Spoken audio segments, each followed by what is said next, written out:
নমস্কাৰ মৰমৰ ছাত্ৰ ছাত্ৰীসকল, মই এজ হকে তোমালোক সকলোকে মোৰ ইউটিউব চেনেললৈ পুনৰবাৰ স্বাগতম জনাইছোঁ।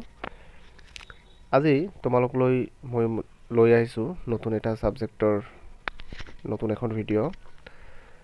এইটো হৈছে তোমালোকৰ অসম জাতীয় বিদ্যালয়ৰ ক্লাছ 3ৰ নতুন বিজ্ঞান পাঠ্যপুথিখনৰ লেসন নম্বৰ 1 পদাৰ্থ আৰু পদাৰ্থৰ অৱস্থা। এই পাঠটোৰে যিকেইটা প্ৰশ্ন আছে সকলো প্ৰশ্নকেইটাৰে মই উত্তৰ আজিৰ এই ভিডিঅ'খনত আলোচনা কৰিম। তোমালোকে স্কিপ নকৰি ভিডিঅ'খন সম্পূৰ্ণ চাবা আৰু যদি মোৰ কিবা ভুল ত্ৰুটি হৈ যায় তোমালোকে মোক ক্ষমা কৰি দিবা। আৰু যদি ভিডিঅ'খন চাই ভাল পোৱা তোমালোকে এটা লাইক কৰি দিবা আৰু পাৰিলে বন্ধু বান্ধৱীলৈও শ্বেয়াৰ কৰি দিবা।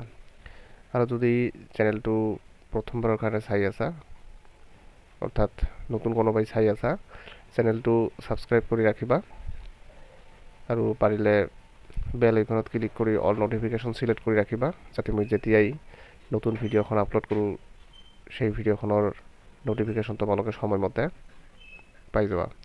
যিয়ে নহওক আহাচোন আমি দেৰি নকৰি আজিৰ ভিডিঅ'খন আৰম্ভ কৰোঁ। আমাৰ ইয়াত লেসন নম্বৰ 1 হৈছে পদাৰ্থ আৰু পদাৰ্থৰ অৱস্থা। আৰু ইয়াত আমাৰ 1 নম্বৰত আছে পদাৰ্থ বা বস্তু কাক বলে।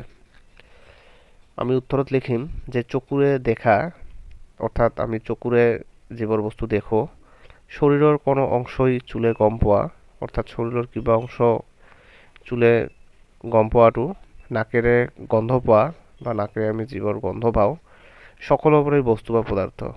অৰ্থাৎ আমি চকুৰে যিমানবোৰ বস্তু দেখা পাওঁ বা কিবা অংশ চালে গম পাওঁ যে বা নাকেৰে কিবা এটা গন্ধ পাওঁ, এনেকুৱা ধৰণৰ সকলোবিলাক বস্তুৱে হৈছে কি আমাৰ পদাৰ্থ বা বস্তু। ইয়াত 2 নম্বৰত দিছে যে পদাৰ্থৰ আয়তন কাক বলে। আমি লিখিম যে এটা পদাৰ্থই আগুৰা ঠাইখিনিয়েই পদাৰ্থটোৰ আয়তন বলে। অৰ্থাৎ এটা পদাৰ্থ যিখিনি ঠাই আগুৰি ধৰে সেই ঠাইখিনিয়েই পদাৰ্থৰ কি বুলি কোৱা হয়, আয়তন বুলি কোৱা হয়। 3ত আছে যে প্ৰাকৃতিক বস্তু কি। আমি লিখিম যে যিবোৰ বস্তু প্ৰকৃতিৰ পৰা লাভ কৰা যায় অৰ্থাৎ আমি যিবিলাক বস্তু প্ৰকৃতিৰ পৰা লাভ কৰোঁ যেনেকুৱা ধৰা শিল, বালি, মাটি, গছ, ফল মূল, লোহা আদিবোৰকে কি বুলি কওঁ, আমি প্ৰাকৃতিক বস্তু বুলি কওঁ। আমাৰ 4 নম্বৰত দিয়া আছে যে পদাৰ্থৰ অৱস্থা কেইটা আৰু কি কি। আমি সকলোৱে জানো যে পদাৰ্থৰ অৱস্থা 3টা আৰু সেই 3টা হ'ল গোটা বা কঠিন অৱস্থা, জুলীয়া অৱস্থা আৰু গেছীয় অৱস্থা। আমাৰ 5 নম্বৰত আছে কঠিন অৱস্থাত থকা পদাৰ্থ কাক বলে।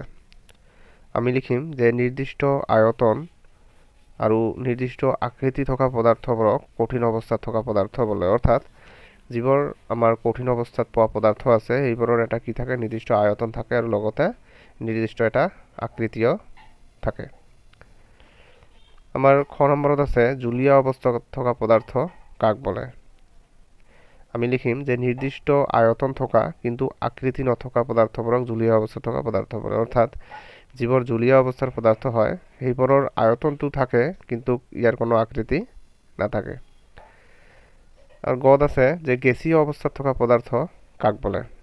আমি লিখিম যে নিৰ্দিষ্ট আয়তন আৰু নিৰ্দিষ্ট আকৃতি নথকা অৰ্থাৎ গেছীয় অৱস্থাৰ পদাৰ্থবিলাকৰ না নিৰ্দিষ্ট কিবা আয়তন থাকে না নিৰ্দিষ্ট কিবা আকৃতি থাকে, সেইবোৰকে কি বলা হয়, গেছীয় অৱস্থাত থকা পদাৰ্থ বলা হয়।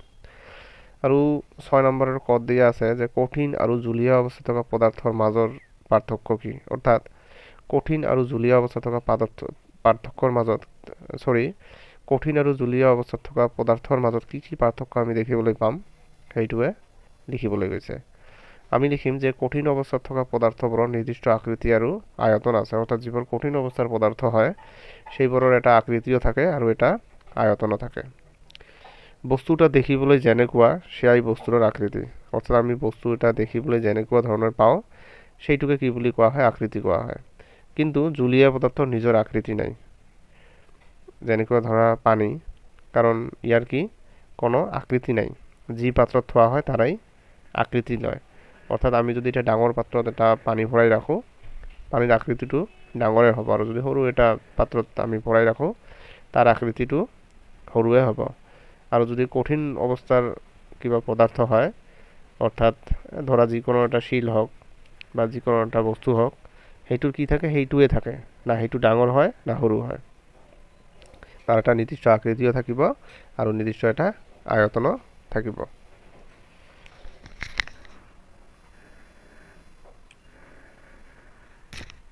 আমাৰ খ নম্বৰটো আছে জুলীয় আৰু গেছীয় অৱস্থাত থকা পদাৰ্থৰ মাজৰ পাৰ্থক্য। এতিয়া আহিব আমাৰ জুলীয় আৰু গেছীয়। আমি লিখিম, উত্তৰত লিখিম যে জুলীয় পদাৰ্থৰ নিজৰ আকৃতি নাই, অৰ্থাৎ পানীৰ একো আকৃতি নাই কিন্তু আয়তনটো আছে। কিন্তু গেছীয় পদাৰ্থৰ আকৃতিও নাই, আয়তনো নাই।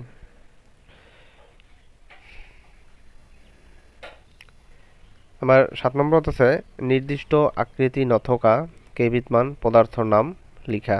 অৰ্থাৎ আমাক জুলীয়া পদাৰ্থ কিছুমানৰ নাম লিখিবলৈ গৈছে। আমি লিখিম যে নিৰ্দিষ্ট আকৃতি নথকা কেইবিধমান পদাৰ্থৰ নাম হ'ল যেনেকুৱা ধৰা পানী, গাখীৰ, মিঠাতেল, পেট্ৰল, ডিজেল আৰু ফেনাইল। এনেকুৱা ধৰণৰ এইবোৰ কি আমাৰ পনীয়া দ্ৰব্য, সেইকাৰণে এইবোৰৰ কি থাকে, আকৃতি নাথাকে।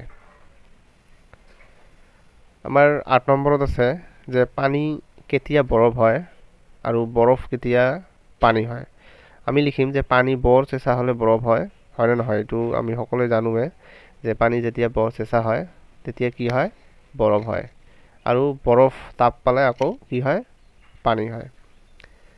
খত আছে আমাৰ পানী কেতিয়া ভাপ হয় আৰু ভাপ কেতিয়া পানী হয়। আমি লিখিম যে পানী তপত কৰিলে ভাপ হয়, এইটো হয়নে নহয়? এইটো তোমালোকে সকলোৱে দেখি যায় যে পানী তপত কৰিলে কি হয়, ভাপ হয়, আৰু ভাপৰ ওপৰলৈ গৈ জুলীয়া বাষ্পৰ লগত মিহলি হৈ ভাপবোৰ আকৌ কি হয়, পানী হয়। এই ভাপবোৰ যেতিয়া ওপৰলৈ যায় তাত কি হয়, জুলীয়া বাষ্পৰ লগত মিলিত হৈ কি হয়, সেই ভাপবোৰে আকৌ পানী আকাৰে আমাৰ পৃথিৱীলৈ উভতি আহে। 9ত আছে যে শুদ্ধ উত্তৰটোত কি চিন দিব কৈছে, ৰাইট চিন দিয়া। এটা উদাহৰণ দিছে, ধৰা ৰবৰ টুকুৰা এবিধ কঠিন বস্তু, হয়নে নহয়? এইটো যিহেতু হয়, ইয়াত আমি হয়টোত কি কৰিম, এটা টিক মাৰ্ক দিম। আমাৰ ক নম্বৰটো আছে প্ৰাকৃতিক বস্তু নোহোৱাকৈ মানুহে আন বস্তু সাজিব পাৰে নে নোৱাৰে? নোৱাৰে, কাৰণ প্ৰাকৃতিক বস্তু নোহোৱাকৈ মানুহে একো বস্তু সাজিব নোৱাৰিব, সেইকাৰণে নোৱাৰেটোত তোমালোকে টিক মাৰ্ক দিবা। খ নম্বৰত আছে পানীৰ ভাপে ঠাই আগুৰে না আগুৰে। কাৰণ পানীৰ ভাপে কি কৰে, ঠাইটো আগুৰে, ভাপ হ'ব পাৰে কিন্তু তেওঁ এটা ঠাই আগুৰে, সেইকাৰণে আগুৰেটোত কিন্তু তোমালোকে টিক মাৰ্ক দিবা। গত আছে যে ধোঁৱাৰ নিৰ্দিষ্ট আয়তন আছে নে নাই? নাই, কাৰণ ইয়াৰ কোনো নিৰ্দিষ্ট আয়তন নাথাকে, এইটো নাইটো টিক মাৰ্ক দিবা। ঘত আছে এটা বস্তু আয়তন একে ৰাখি আকৃতি বেলেগ বেলেগ কৰিব পাৰি নে নোৱাৰি? এটা বস্তুৰ আয়তনটো আমি একেই ৰাখিম কিন্তু আকৃতিটো আমি বেলেগ বেলেগ কৰিব পাৰিম নে নোৱাৰিম? এইটো আমি পাৰিম, এইটো পাৰিটোত টিক মাৰ্ক দিবা। আৰু আজিৰ আমাৰ শেষৰ প্ৰশ্নটো হৈছে যে কঠিন অৱস্থাত থকা পদাৰ্থৰ নিৰ্দিষ্ট আয়তন আছে নে নাই?